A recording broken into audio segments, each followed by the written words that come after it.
છાંદોગ્ય ઉપનિષદના 5મા અધ્યાયનો 3જો ખંડ એ ભારતીય વેદાંત ચિંતનનો એક અત્યંત રોમાંચક અને ગૂઢ હિસ્સો છે. આ ખંડ માત્ર એક વાર્તા નથી, પરંતુ તે બ્રહ્માંડના રહસ્યો, જીવન મૃત્યુના ચક્ર અને જ્ઞાનની પ્રાપ્તિ માટે જરૂરી વિનમ્રતાનું એક ભવ્ય નિરૂપણ છે. આ ખંડથી જ પ્રસિદ્ધ પંચાગ્નિ વિદ્યાની પૃષ્ઠભૂમિ રચાય છે. નીચે આ ખંડનું અત્યંત વિસ્તૃત, દાર્શનિક અને ગહન વિશ્લેષણ પ્રસ્તુત છે, જે તમને આ કથાના પ્રત્યેક પાસાની ઊંડી સમજ આપશે. જ્ઞાનની શોધ અને અહંકારનો લય, શ્વેતકેતુ અને રાજા પ્રવાહણનો સંવાદ. ખંડ 3. 1. પ્રસ્તાવના. શ્વેતકેતુનો પ્રારંભિક પરિચય. કથાનો નાયક છે શ્વેતકેતુ અરુણી. તે મહર્ષિ ઉદ્દાલક અરુણીનો પુત્ર હતો. તે સમયની પરંપરા મુજબ શ્વેતકેતુએ 12 વર્ષ સુધી ગુરુકુળમાં રહીને વેદો, ઉપનિષદો, વ્યાકરણ અને વિવિધ શાસ્ત્રોનો સઘન અભ્યાસ કર્યો હતો. જ્યારે તે અભ્યાસ પૂર્ણ કરીને પાછો આવ્યો, ત્યારે તે પાઠશાળાના જ્ઞાનથી તૃપ્ત હતો. તેને લાગતું હતું કે હવે જગતમાં એવું કંઈ જ બાકી નથી જે તે જાણતો ન હોય. તેનો આ આત્મવિશ્વાસ ધીમે ધીમે અહંકારમાં પરિવર્તિત થઈ રહ્યો હતો. તે ભૂલી ગયો હતો કે પુસ્તકીય જ્ઞાન માહિતી અને અનુભૂતિજન્ય જ્ઞાન પ્રજ્ઞા વચ્ચે આકાશ પાતાળનો તફાવત છે. 2. પાંચાલની સભા અને રાજા પ્રવાહણ. જયબલી. એક સમયે શ્વેતકેતુ ફરતો ફરતો પાંચાલ દેશની સભામાં પહોંચ્યો. તે સમયના રાજાઓ માત્ર શાસકો નહોતા, પણ જ્ઞાનના સંરક્ષકો પણ હતા. રાજા પ્રવાહણ જયબલી એક એવા જ રાજર્ષિ હતા.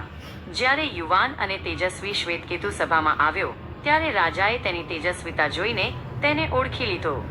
રાજાએ શ્વેતકેતુનું સ્વાગત કર્યું, પણ સાથે સાથે તેઓ તેના અહંકારને પણ પારખી ગયા. જ્ઞાન ત્યારે જ ફળે છે જ્યારે તે પાત્ર વિનમ્ર હોય. શ્વેતકેતુને તેની મર્યાદા સમજાવવા માટે રાજાએ એક સંવાદ શરૂ કર્યો. 3. રાજાના 5 યક્ષ પ્રશ્નો. અસ્તિત્વના રહસ્યો. રાજાએ શ્વેતકેતુને પૂછ્યું, હે કુમાર, શું તારા પિતાએ તને અનુશાસન, શિક્ષણ આપ્યું છે? શ્વેતકેતુએ ગર્વથી હા પાડી. ત્યારે રાજાએ 5 એવા પ્રશ્નો પૂછ્યા જે શ્વેતકેતુ માટે સાવ નવા હતા. પ્રશ્ન 1. મૃત્યુ પછીની ગતિ. વેત્થ યદિતોલદી પ્રજાહ પ્રયાંતિતિ. શું તું જાણે છે કે આ સંસારમાંથી મૃત્યુ પામીને જીવો ક્યાં જાય છે? મૃત્યુ એ જીવનનું સૌથી મોટું રહસ્ય છે. આપણે જીવીએ છીએ તો ખરા, પણ આપણી યાત્રા ક્યાં પૂરી થાય છે? શું બધું અંધકારમાં ભળી જાય છે કે પછી કોઈ નવો માર્ગ શરૂ થાય છે? શ્વેતકેતુ પાસે આનો કોઈ જવાબ નહોતો. પ્રશ્ન 2. પુનરાગમનનું રહસ્ય. વેત્થ યથા પુનરાવર્તંત ઇતિ. શું તું જાણે છે કે તે જીવો ફરીથી આ સંસારમાં પાછા કેવી રીતે આવે છે? જો જીવ જાય છે તો તે પાછો કઈ રીતે આવે છે? જન્મની પ્રક્રિયા શું માત્ર જૈવિક છે કે તેની પાછળ કોઈ આધ્યાત્મિક વિજ્ઞાન છે? આ પ્રશ્ન પુનર્જન્મના સિદ્ધાંત તરફ ઇશારો કરતો હતો. પ્રશ્ન 3. 2 માર્ગોનું વિભાજન.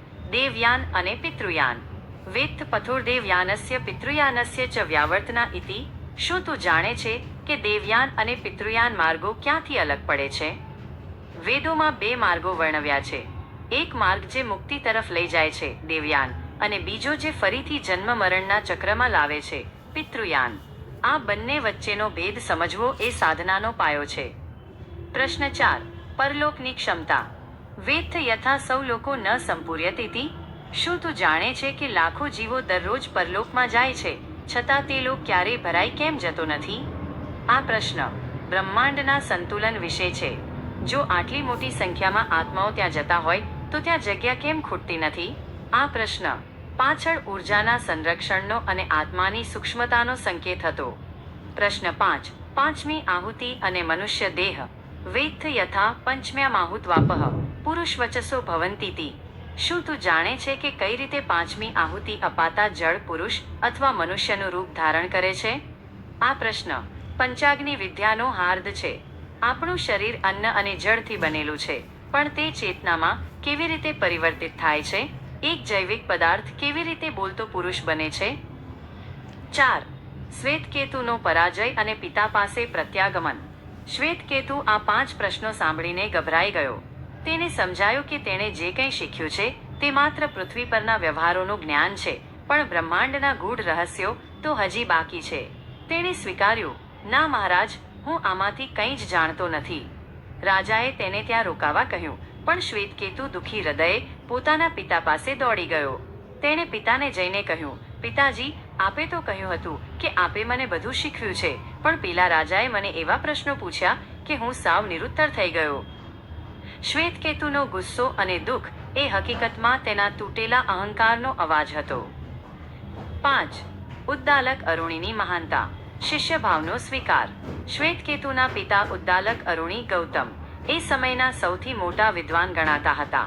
જ્યારે તેમણે આ 5 પ્રશ્નો સાંભળ્યા ત્યારે તેમણે જરા પણ અહંકાર કર્યા વગર કહ્યું, પુત્ર, આ પ્રશ્નોના જવાબ હું પણ જાણતો નથી. જો મને ખબર હોત તો મેં તને ક્યારના શીખવી દીધા હોત. આ વાક્ય ઉદ્દાલક ઋષિની મહાનતા દર્શાવે છે. એક પિતા અને ગુરુ હોવા છતાં તેમણે સ્વીકાર્યું કે તેઓ હજી પણ જ્ઞાનના માર્ગ પર એક વિદ્યાર્થી જ છે.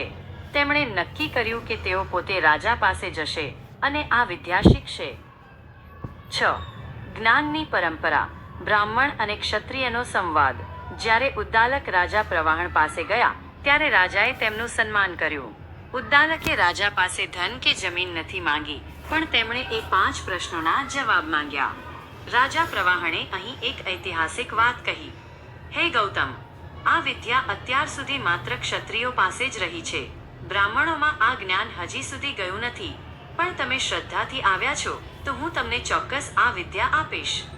આ ખંડ એ દર્શાવે છે કે પ્રાચીન ભારતમાં જ્ઞાન કોઈ એક જ્ઞાતિ કે વર્ગની જાગીર નહોતી.